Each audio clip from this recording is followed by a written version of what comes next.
Siya ni Vanessa Mencero, taga Barangay Alunan, Quezon, Isabela. Ni Clayton Mencero, taga Quezon, Isabela, Alunan.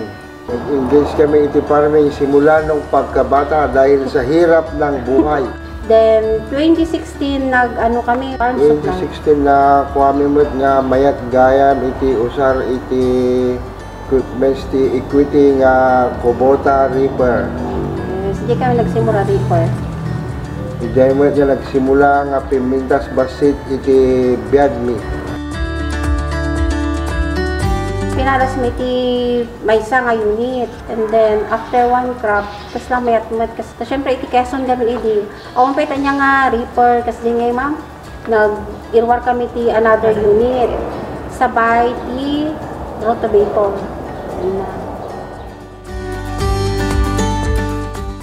Kay Equity at Kubota, thank you sa pagtitiwala po.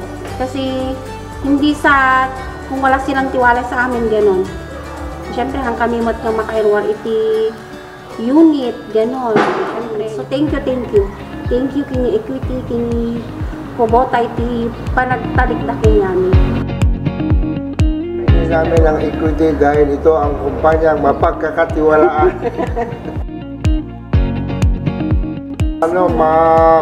Madaling kausap. May request ka, meron agad, gano'n. Nakatulong ang Kubota Products sa paglago ng aming negosyo. Parang yung pag-apply din namin sa equity, yung malaking pagtitiwala. Yun, gano'n talaga. Sa business talaga yun, yung tiwala. Ang masasabi ko lang sa Equity at Kubota ay maraming salamat. Ito ang produkto na #1 at kumpanyang mapagkakatiwalaan.